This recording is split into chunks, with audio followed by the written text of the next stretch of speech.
السلام علیکم، کیسے ہیں جناب؟ آج میں نے آپ کو ایک چیز بتانی ہے کہ ہمارے جو لوگ جن کو سیکس ڈرائیو جو ہے وہ بہت کم ہے، ویک ہے، اور وہ سیٹسفائی نہیں ہو سکتے اور نہیں کر سکتے، اور ان کو ذہنی طور پہ بھی مسئلے شروع ہو جاتے ہیں، تو وہ کیا کریں؟ اب وہ لوگ جو ہے اکثر لوگ وہ ویاگرا اور مختلف قسم کی ٹیبلٹ کھاتے ہیں، اس کے ان کو دل کی دھڑکن تیز ہوتی ہے، ان کو سارے پرابلم شروع ہو جاتے ہیں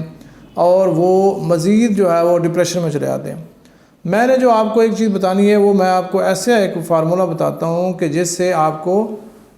نیچرل بوسٹ اپ ہوگا، تاکہ آپ کی جو ڈرائیو ہے وہ بہتر ہو جائے، آپ کے اعضاء مضبوط ہو جائیں، آپ کے پٹھے مضبوط ہو جائیں۔ تو عام روٹین میں ہم لوگ دودھ پیتے ہیں، کھجور کھاتے ہیں، اور اس طرح کی چیزیں ساری جو ڈرائی فروٹس ہیں وہ بھی کھاتے ہیں، لیکن ان کو پراپر نہیں کھاتے۔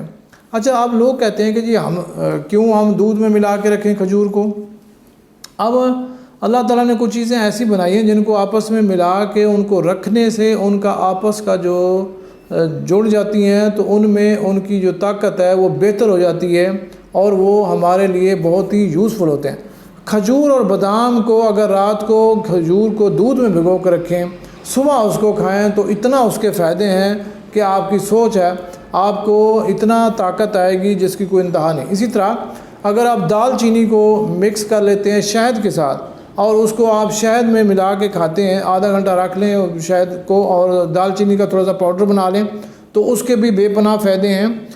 دوسرا، اگر آپ دودھ پیتے ہیں اور زعفران ملا کے اس کو پی لیں، تو اس کے بھی اندر زعفران کے 2-3 جو ہے وہ آپ نے دھاگے لینے ہیں، اس میں مکس کر لینا ہے اور اس کو پئیں، تو اس کے بھی بے پناہ فائدے ہیں۔ اور اس کے ساتھ اگر آپ سلاجید استعمال کرتے ہیں تو بھی بہت ہی زبردست چیز ہو جائے گی۔ اسی طرح آپ رات کو کشمش، کھجور، بادام، انجیر، ایک دانہ 2 دانوں کو مکس کر کے رکھ لیں، صبح ان کو آپ گرائنڈ کر کے پی لیں، تو آپ کو نیچرلی جو ہے وہ آپ کو ایسے سمجھے کہ ویاگرا مل جائے گا۔ Thank you very much.